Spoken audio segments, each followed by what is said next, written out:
कैसा ये इश्क है।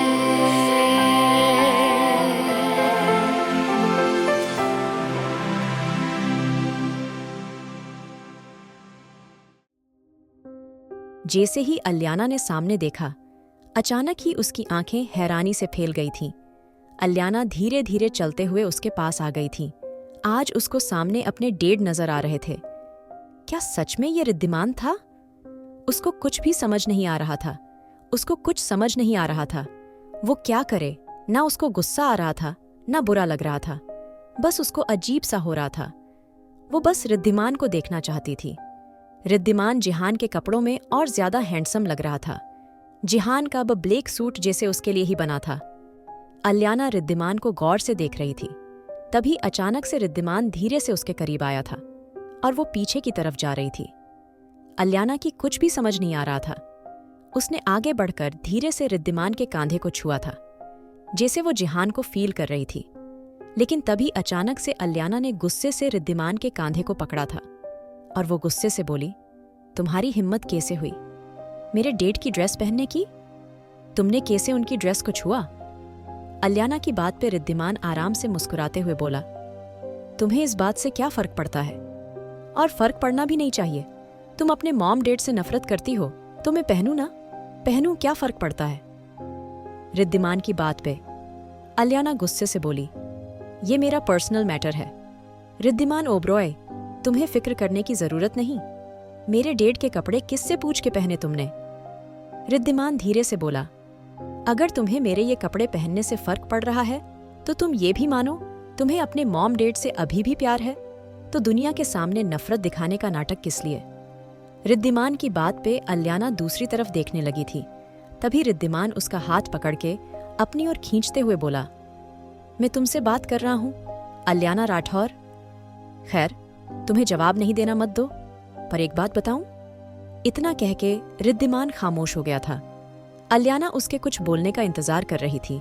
तभी रिद्धिमान अलियाना का चेहरा अपनी तरफ करते हुए बोला, तुम्हारे डैड सच में काफी हैंडसम हैं। आई नो, लड़कियां उनकी दीवानी रही होगी। रिद्धिमान की बात पे अलियाना खामोश हो गई थी। वो धीरे से बोली, लेकिन मेरे डैड ने मेरी मॉम को कभी चीट नहीं किया। वो एक दूसरे से सच्चा प्यार करते थे और कोई भी इंसान शायद इतना प्यार नहीं कर सकता जितना मेरे डैड करते थे, अलियाना सोचते हुए बोली। तभी रिद्धिमान धीरे से बोला, हाँ, शायद तुम्हें अभी ऐसा लग रहा है, लेकिन आगे जाके तुम्हारी ये बात शायद बदल जाते। क्या पता, तुम ऐसे इंसान को देखो जो तुम्हारे डैड से ज्यादा प्यार करने वाला हो। रिद्धिमान की बात पे अलियाना ने उसको हैरानी से देखा था। अलियाना को पता नहीं क्यों इतना गुस्सा नहीं आ रहा था। जितना उसको आना चाहिए था वो बिल्कुल खामोश थी।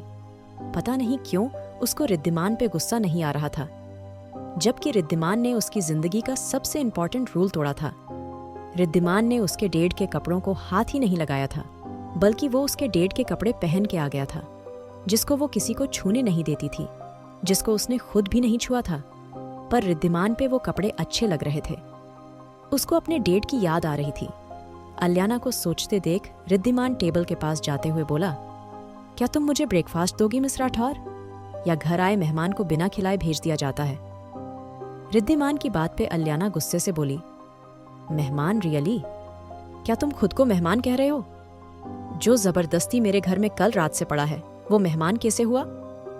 अलियाना की बात पे रिद्धिमान धीरे से बोला, वैसे तुम्हारा गुस्सा अचानक शांत कैसे हो गया? ओह, इसका मतलब तुम अपने मॉम डैड से सच में नफरत करती हो, तभी तुम्हें ये कपड़े पहनने से फर्क नहीं पड़ता। रिद्धिमान की बात पे अलियाना के हाथ में जो छुरी थी उसने गुस्से से वो रिद्धिमान की गर्दन पे रख दी थी, लेकिन रिद्धिमान वैसे ही खड़ा था। वो अलियाना के चेहरे को देखते हुए बोला, हिम्मत है तो चलाओ अलियाना राठौर। तुम्हारा ये गुस्सा, तुम्हारी ये नफरत ज्यादा दिन नहीं चल पाएगी, क्योंकि जब तक तुम अपने दिल में अपने दुख को रखोगी तुम्हें कुछ नहीं मिलेगा। अपनी बातें कहना सीखो, खुद को डिफेंड करना सीखो। तुम जीती जागती इंसान हो, पत्थर नहीं जो तुम्हें सड़क चलता। इंसान कुछ भी कह देगा, तुम मान लेगी। तुम्हें लड़ना है अपने लिए, अपने मॉम डैड के लिए। तुम्हें उन लोगों का कातिल बताया जाता है जिनसे तुम्हें सबसे ज्यादा मोहब्बत थी, तुम्हारे मॉम डैड। क्या तुम खामोश रह के उन सब बातों को मानती हो? रिद्धिमान की बात पे अलियाना उसको धीरे से खुद से दूर करते हुए बोली, ब्रेकफास्ट ठंडा हो जाएगा। इतना कह के अलियाना ने टेबल पे ब्रेकफास्ट लगाना शुरू कर दिया था। रिद्धिमान भी उसकी हेल्प कर रहा था। वो हर मुमकिन कोशिश कर रहा था अलियाना से उससे लड़े उसको सुनाए, लेकिन वो पने दिल से कुछ बात तो बाहर निकाले जिससे उसको थोड़ा तो अंदाजा हो आखिर क्यों अलियाना ऐसी है, क्या राज है जो वो छुपा रही है। लेकिन कितनी ही कोशिश करने के बाद उसको कुछ पता नहीं चल रहा था। कुछ देर बाद वो चुपचाप ब्रेकफास्ट करने लगा था, लेकिन वो ये बात दावे से कह सकता था आज तक ऐसा ब्रेकफास्ट उसकी मॉम ने भी शायद उसको नहीं दिया था। अलियाना कुकिंग भी काफी अच्छी करती थी।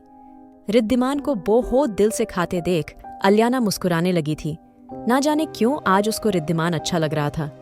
उसके डेड के कपड़े जो वो सपने में किसी को नहीं दे सकती थी, आज किसी ने बिना उसकी इजाजत के पहने थे और उसको गुस्सा नहीं आया था।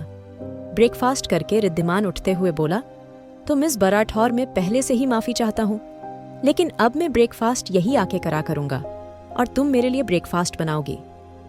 रिद्धिमान की बात पे अलियाना गुस्से से बोली, दिमाग खराब है तुम्हारा, पागल हो गए हो।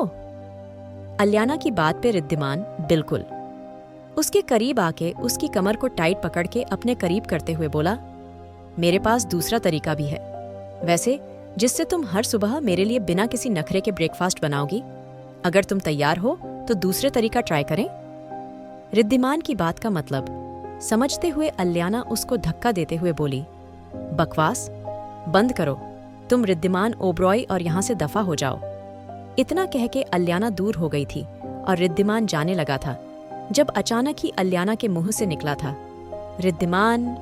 उसकी बात पे रिद्धिमान एकदम पलटा था। अलियाना धीरे से उसके करीब जाके बोली, मेरे डेड की ड्रेस का ध्यान रखना, तुमने बिना मेरी इजाजत के मेरी जिंदगी की सबसे कीमती चीज छुई है और अब मैं उम्मीद करूंगा इस पे कोई आंच ना आए। ये मेरे डेड के कपड़े हैं। अलियाना हल्की नम आंखों से बोली तो रिद्धिमान उसके चेहरे को अपने हाथों में लेते हुए बोला, मैं तुम्हारे डेड की हर एक कीमती चीज को अपनी जान से ज्यादा संभाल सकता हूँ और संभालूंगा भी। उसकी बात पे अलियाना के अंदर कुछ अजीब सा हुआ था। वो जानती थी रिद्धिमान उसकी ही बात कर रहा है, लेकिन वो जानबूझ के इधर उधर देखने लगी थी।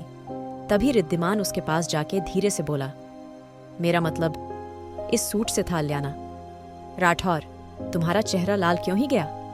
रिद्धिमान की बात पे अलियाना उसको धक्का देते हुए बोली, अब निकलो यहाँ से और दोबारा इस घर की तरफ मत आना, वरना मीडिया में सबको बता दूंगी। रिद्धिमान ओब्रॉय राठौर मेंशन से कपड़े चुरा ले जा रहा।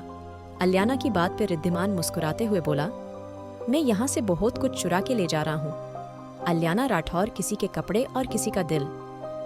इससे पहले अलियाना कुछ समझ पाती, रिद्धिमान चला गया था और अलियाना खिलखिला के हंसती थी। लेकिन तभी रिद्धिमान धीरे से वापस आते हुए बोला, हंसती हुई खूबसूरत लगती हो। इतना कह के वो चला गया था और जैसे रिद्धिमान की बात उसके दिल पे लगी थी। इतने दिनों बाद किसी ने उसकी हंसी की तारीफ करी थी। क्या सच में वो हंसी थी? वो कितने दिन बाद खुल के हंसी थी, जैसे उसके डेड ने रिद्धिमान को भेजा था उसके लिए, जैसे रिद्धिमान बिल्कुल जिहान जैसा था। अलियाना धीरे से अपने दिल को छूते हुए बोली, रिद्धिमान। रिद्धिमान का नाम लेके आया। उसका दिल दुगनी तेजी से धड़क रहा था। वो धीरे से बोली, रिद्धिमान। फिर से उसका दिल धड़कने लगा था और फिर उसके मुंह से धीरे से निकाल था, क्या मुझे रिद्धिमान से प्यार। वो ये कहते कहते चुप हो गई थी। क्या सच में हो गई है अलियाना को मोहब्बत? क्या बढ़ रही हैं दोनों के बीच नजदीकियां? क्या सच में दो दिलों के बीच बढ़ने लगा है प्यार? जानने के लिए सुनिए the mafia boss, unwanted wife.